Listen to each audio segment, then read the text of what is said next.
एक ऐसी लड़की जो सिर्फ 19 साल की उम्र में स्टैनफोर्ड जैसे यूनिवर्सिटी को छोड़कर दुनिया को बदलने निकलती है। उसके सपने छोटे थे बट उसने कहा था कि मैं दुनिया को बदलना चाहती हूँ। Do you own a TV? No. Why not? I work all the time and I'm उसने एक ऐसा मशीन दरियाफ्त किया था जो सिर्फ एक खून बूंद से 100 से ज़्यादा मेडिकल टेस्ट कर सकती थी। लोगों ने उसे फीमेल स्टीव जॉब्स का नाम दिया था। ब्लैक टर्टल नेक पहने हुए वो स्टेज पर खड़ी होती थी। कैमरास चमकते थे और इन्वेस्टर्स उसके ऊपर करोड़ों डॉलर्स बरसा दिया करते थे। थ्रेनोस एक ऐसा नाम जो कुछ ही अरसे में बिलियन डॉलर्स की कंपनी बन गई। हर न्यूज़ चैनल्स पर, हर न्यूज़पेपर्स पर सिर्फ उसी का जिक्र हुआ करता था। लेकिन कुछ सालों बाद सब कुछ बदल गया। जो मशीन खून के ज़रिए से टेस्ट करती थी वो कभी कभी काम नहीं करता था, और जो रिपोर्ट्स उस मशीन के ज़रिए लोगों को मिलती थी वो झूठी हुआ करती थी। और जिस चीज़ पर लोगों ने भरोसा किया था वो भरोसा टूट चुका था।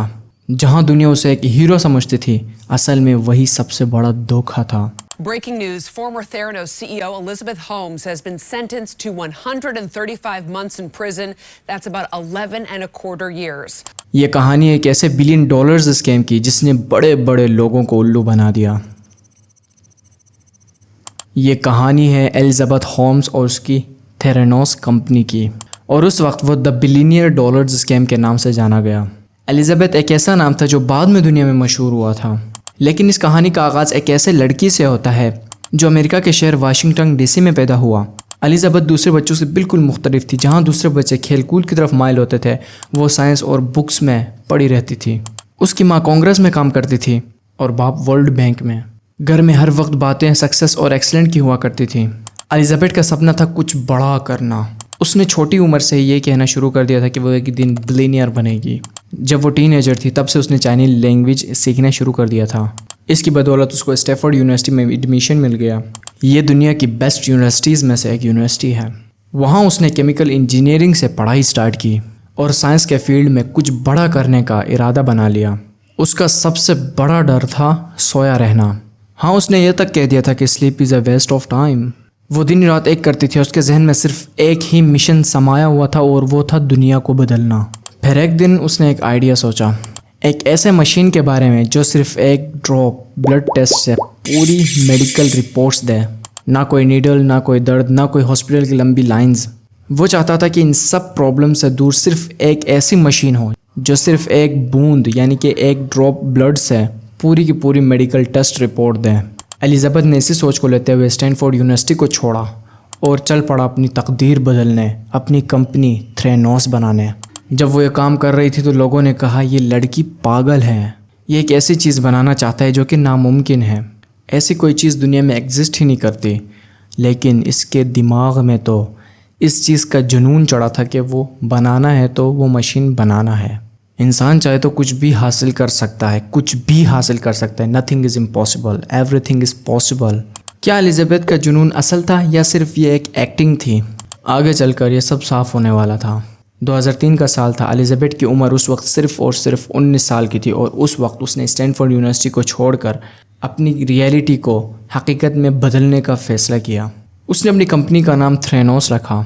यह नाम बना था दो लफ्ज़ों से, थेरेपी और डायग्नोसिस से।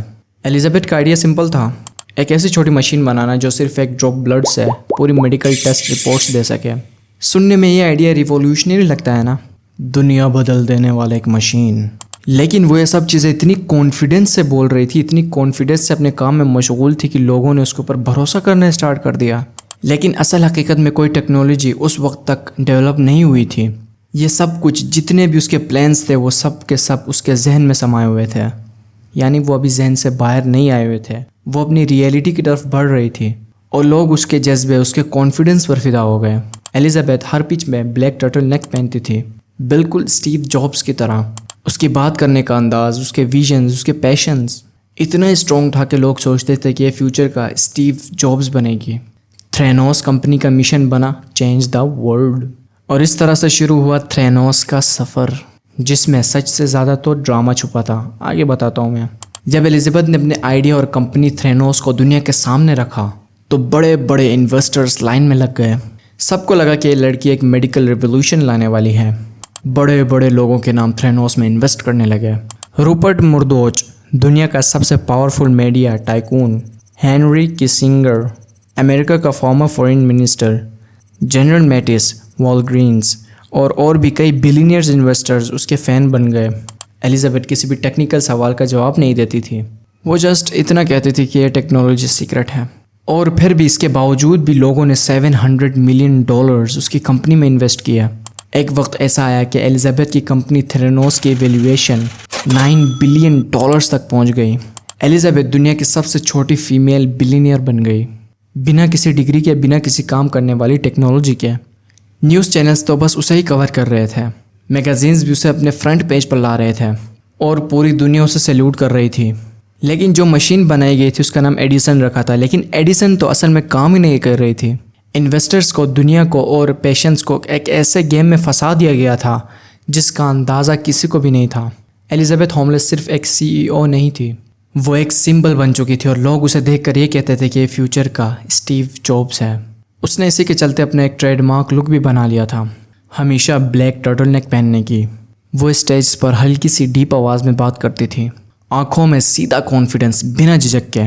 वो लोगों के, बड़े बड़े बिलियनर्स के सीधा आंखों में देखकर बातें करती थी और शायद यही वो चीज़ थी जिसने बड़े बड़े लोगों का दिल जीत लिया। एलिजाबेथ के हर इंटरव्यू, हर अपीयरेंस में एक मैसेज होता था, मैं दुनिया को चेंज करने आई हूँ, मुझे रोका नहीं जा सकता। फोर्ब्स ने उसे world youngest self made female billionaire declare किया। CNBC, CNN और हर बड़ी न्यूज़ आउटलेट उसे मॉडर्न जीनियन कहती थी। टॉक शोज़ में एलिजाबेथ की एंट्री होती तो लोग तालियां बजाते थे ज़ोर ज़ोर से। हार्वर्ड जैसे इंस्टीट्यूट से स्पीच के लिए बुलाते थे। गर्ल्स स्कूल्स में एलिजाबेथ का रोल मॉडल तक बनाया जा रहा था। जहाँ कहीं भी वो जाती थी कैमराज उसके पीछे हुआ करते थे। हर लफ्ज़, हर एक्सप्रेशन केयरफुली प्लान किया गया था। वो चाहती थी कि दुनिया उसे विक्शनरी समझे। लोगों को उस पर इतना भरोसा हो गया कि उन्होंने उसके कंपनी के बारे में सवाल पूछना ही छोड़ दिया, क्योंकि मीडिया ने उसे ऑलरेडी लीजेंड बना दिया था। क्योंकि वो कहती थी कि खून के एक बूंद से जान बचाई जा सकती है। मुझे फ़र्क पड़ता है इस चीज़ से कि लोग, डॉक्टर्स इतने पैसे क्यों खर्च करते हैं, और जब कोई सवाल उठाता तो जवाब सिर्फ एक ही मिलता, थेरेनोस की टेक्नोलॉजी एक ट्रेड सीक्रेट है, हम इसे डिस्क्लोज़ नहीं कर सकते। मीडिया ने ना सिर्फ उसका प्रमोशन किया बल्कि लोगों के डब्स को भी दबा दिया, और इस हाइप ने एलिजाबेथ को उसकी कंपनी थेरेनोस को आसमान की ऊंचाइयों तक पहुंचा दिया। लेकिन दरअसल सब कुछ तो एक इल्यूजन था। ये केयरफुली बनाई गई एक झूठी इमेज थी। वैसे देखा जाए तो थेरेनोस कंपनी की असली जादू उसकी एडिसन मशीन थी, क्योंकि एलिजाबेथ ने दावा किया था कि एक छोटी सी शेप बॉक्स मशीन एक खून बूंद से सारे मेडिकल टेस्ट कर सकती है। लेकिन असल कहानी तो कुछ और थी। ये मशीन ना असल में अंदर से खाली थी, ना कोई टेक्नोलॉजी, ना कोई वेरीफाइड प्रोसेस। जो टेस्ट होते थे ना, या तो वो ख़राब रिजल्ट देते थे या नॉर्मल लैब्स से सीक्रेटली करवाए जाते थे। लेकिन एलिजाबेथ दुनिया के सामने कहती थी कि ये सब कुछ सिर्फ एक मशीन एडिसन से हो रहा है, जिसकी वजह से पेशेंट्स को ना गलत रिपोर्ट्स भी मिलती थी। किसी को बताया जाता था कि उनको कैंसर है जबकि असल में उनको होता नहीं था, और किसी को बताया जाता था कि वो बिल्कुल ठीक है जबकि उसका शुगर लेवल डेंजरसली हाई होता था। कंपनी के अंदर का माहौल भी एकदम टेंशन से भरा हुआ था। जो भी एम्प्लॉय सच बोलने की कोशिश करता उसे या तो धमकी दिया जाता या फिर निकाल दिया जाता था। नॉन डिस्क्लोजर एग्रीमेंट्स साइन करवाए जाते ताकि कोई भी ज़ुबान लोगों के सामने ना खोल सके। एलिजाबेथ और उसका बिजनेस पार्टनर सनी बलवानी दोनों ने मिलकर एक ऐसा इन्वायरमेंट क्रिएट किया था जहां सच बोलना मना था और झूठ तो एक रूटीन का हिस्सा बन चुका था। मशीन क्लाइंट्स के सामने तो रखी जाती थी लेकिन कभी चालू नहीं किया जाता था। टेस्ट सैंपल्स ले लिए जाते थे एक सीक्रेट लैब में जहां ट्रेडिशनल मशीन से रिपोर्ट्स निकाल कर एडिसन के नाम पर छपा दिया जाता था। यह सिर्फ एक टेक्नोलॉजी फ्लॉ नहीं था, ये तो एक प्लान किया हुआ फ्रॉड था। और सबसे ख़तरनाक बात यह थी कि ये स्कैम सिर्फ पैसों का नहीं था बल्कि इंसानी जानों का खेल था मेरे दोस्त। थेरेनोस असल में एक इल्यूजन था और एडिसन सिर्फ और सिर्फ जस्ट अ बॉक्स जिसमें ना तो मैजिक था ना टेक्नोलॉजी, उसके अंदर तो खाली था, यानी सिर्फ अंधेरा। जहाँ कुछ लोग एलिजाबेथ को सैल्यूट कर रहे थे वहाँ कुछ लोग ऐसे भी थे जो उसकी कंपनी थेरेनोस की सच्चाई जान चुके थे। यहीं से तो कहानी में टर्निंग पॉइंट आता है। उसमें से एक था टेलर शर्ट्स, एक यंग लड़का था। उसका दादा जॉर्ज ऑफ शर्ट्स खुद थेरेनोस के बोर्ड ऑफ डायरेक्टर में था। टेलर वहाँ इंटर्न था। उसने देखा कि मशीन जैसा दिखाया जा रहा है लोगों के सामने असल में वो उस तरह काम करती ही नहीं है। रिपोर्ट सारी गलत आ रही थी और लैब में कुछ भी सही नहीं चल रहा था। उसने जब एलिजाबेथ और मैनेजमेंट को बताया तो जवाब मिला, तुम्हें कंपनी के सीक्रेट समझने की ज़रूरत नहीं है, तुम्हें जितना बोला जाए उतना किया करो। बट टेलर ने तो दूसरों की तरह चुप रहना चूज़ नहीं किया। उसने तो सच बोलने की ठान ली और बन गया पहला विस्टल बॉलर। साथ में एक और नाम था एरिका चोंग। वो एक फार्मा एम्प्लॉय थी और उसने खुद लैब में होती हुई झूठी रिपोर्ट्स को देखा था। दोनों ने मिलकर एक जर्नलिस्ट से कॉन्टेक्ट किया जिसका नाम जॉन कैरिरो था। जॉन वॉल स्ट्रीट जर्नल का सीनियर रिपोर्टर था। जब उसने पहली बार एलिजाबेथ की कहानी सुनी वो खुद शॉक हो गया क्योंकि वो पहले खुद उससे इम्प्रेस था। लेकिन जैसे जैसे उसको गहराइयों का पता चलता गया उसे भी ये महसूस हुआ कि ये सिर्फ एक कंपनी नहीं, ये तो एक ड्रामा स्टेज है। जॉन ने उसके ऊपर कई मंथ्स तक इन्वेस्टिगेशन की। उसने हिडन सोर्स से भी बातें की, डॉक्यूमेंट्स कलेक्ट किए और एक झूठ का प्रॉपर रिकॉर्ड बना लिया। जब एलिजाबेथ को खबर मिल गई तो उसने अपने लॉयर्स को भेजा। धमकियां दी गई, लासूट्स का जलवा दिखाया गया। टेलर्स के पेरेंट्स तक को थ्रेटन किया गया कि अगर उन्होंने मुंह खोला तो उनका सब कुछ चला जाएगा। लेकिन झूठ ज़्यादा देर तक छुप नहीं सकती। 2015 में जॉन कैरिरो ने अपनी पहली ब्रेकिंग स्टोरी पब्लिश की, a major blood test company misleads patients and doctors. और उस एक आर्टिकल ने पूरी दुनिया हिला दी।